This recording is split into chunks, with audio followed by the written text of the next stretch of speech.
At first, you might assume that it takes an extraordinary person to make such a break. But the people in the following stories didn't think of themselves as extraordinary at the start of their journey. The first step is to decide to be disobedient, to say to the forces of the status quo, "Nah, I'm going to do it differently." The second is to look around and explore possibilities, which is why we invite you to meet the people in this book. As the stories reveal, breaking away can be scary at first and even come with a price. But usually it's well worth the price, and disobedience itself can be empowering and even exhilarating. Moreover, breaking the corporate bonds is the 21st century's paramount struggle for the democratic soul of America. For the last 25 years, the power elites have been shutting out and knocking down the workaday majority of Americans, imperiously telling us, "You don't matter."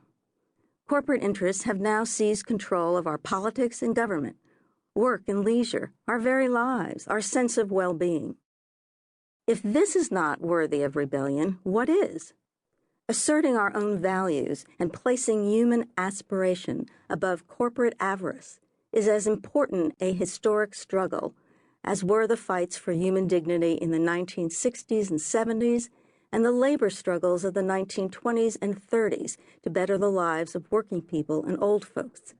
In the activist continuum of our country, a country born in rebellion, it is our turn. People we highlight are not only enriching their own lives, but creating new democratic models for America, edging our country back into the long road toward egalitarianism and the common good. Part 1. Business. A quote from Eudora Welty. All serious daring starts from within.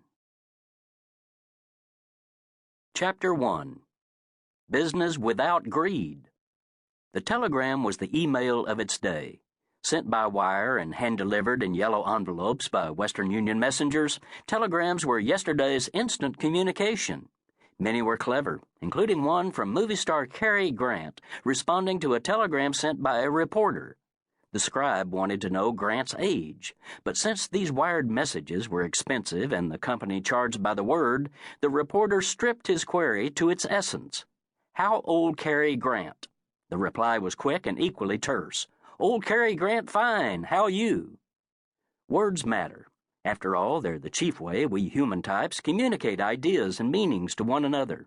Unfortunately, just as words can be used to enlighten, they're also used by the devious and the self-serving to obfuscate, distort, and narrow.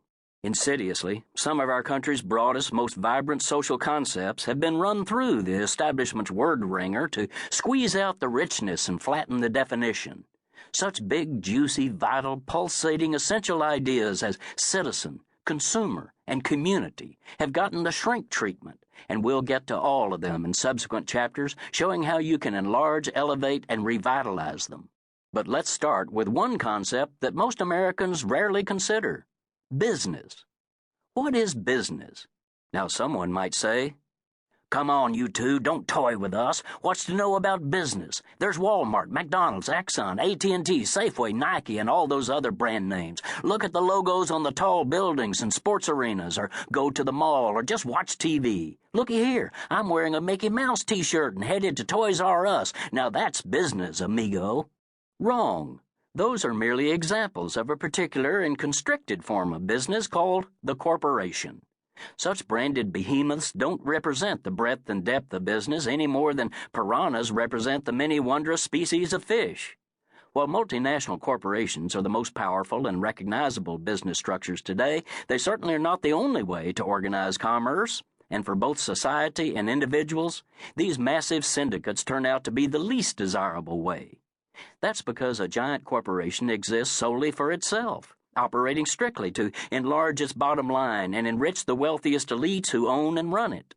Corporations are artificial legal fictions, a scrap of paper, really, that let their owners reap profits without having to be personally responsible for any harm done in pursuit of those profits.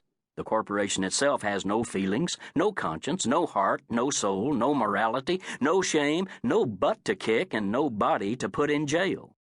The humans who run these things operate within the confines of a rigid corporate ethos that has a military-like abhorrence of free